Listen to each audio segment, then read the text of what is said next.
Everton fans might be wrapped up in a hectic transfer window at the moment, with the futures of Barkley and Romelu Lukaku very unclear, but let's take a look back at 8 times the club were thankful to have missed out on signing a player. Here are the 8 bullets the club have dodged. Lemina.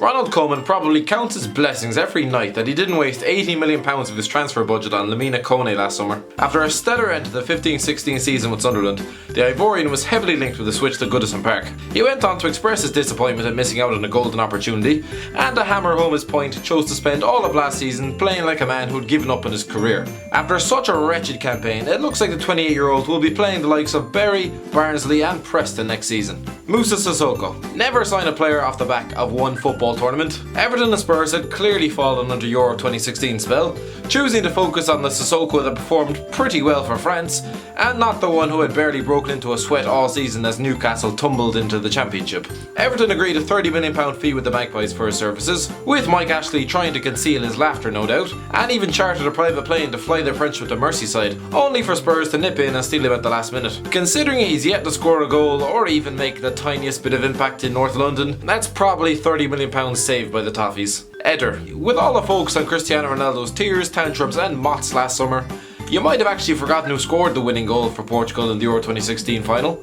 It was Eder, who had flopped in spectacular fashion for Swansea City the previous season, scoring 0 goals in 15 games. David Moyes was heavily interested in the youngster in 2012, but any deal proved too complicated when it emerged his club Academica only owned 45% of his registration. Probably just as well they missed out on that, considering they went on to sign Lukaku pretty soon after. Sean Davis. In the summer of 2003, the 23-year-old Sean Davis was being tipped as one that was going to end up at a big club. He'd just been named Player of the Season at Craven Cottage, and had been linked with the call-up to the national side. Everton quickly agreed a £5.2 million fee with Fulham, only for Davis to fail a medical.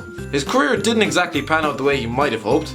He earned a move to Tottenham in 2004, where he played so little you'd have forgotten he was even there. He went on to play for Portsmouth and Bolton before retiring at the age of 32. Barry Ferguson. Alright, let's get this straight. Barry Ferguson was a decent player and a stellar captain at Rangers. Over 400 appearances and 5 league titles across 2 spells for the Gers would certainly indicate that. However, there's no point trying to sign a player that simply does not want to be in that country. Everton were one of the clubs locked in a battle to sign the Scotsman in August 2003, with David Moyes submitting a £7 million offer. Blackburn ended up winning the race, only for Ferguson to return to Ibrox 18 months later, citing that the draw of the Premier League simply could not compare with the intensity of an Old Firm game. Stephen Hunt. Stephen Hunt has a lasting legacy in the Premier League, and it's not a positive one, being the reason that Petr Cech has to wear a scrum cap following a clumsy knee to the face. The busy winger was a nuisance for Reading during their brief 2-year spell on the top flight a decade ago. Once they tumbled into the Championship, the Irishman was linked with a host of clubs.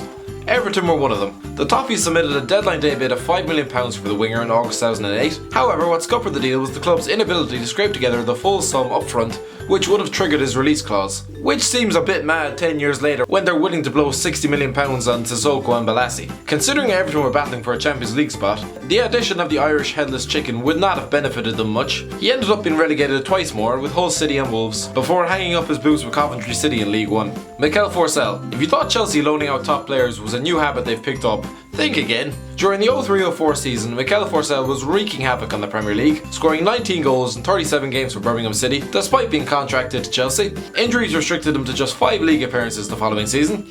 So when Everton agreed to fee with Chelsea at the end of the 04-05 season, you'd be forgiven for believing the Toffees when they said the Finnish striker had failed a medical. According to Forsell, this was a lie, claiming that while his medical records were sent to Everton, he undertook no tests and decided he wanted to join Birmingham City as soon as he learned of their interest. Whether he took the medical or not, we'll never know, but the man scored 13 goals in his next 65 league games for the Blues, experiencing yet another long-term injury. Lucky escape. Michael Owen. I know what you're thinking. Everton spent about 10 years searching for a striker who could put the ball in the back of the net. Surely signing Real Madrid's English striker was a perfect fit.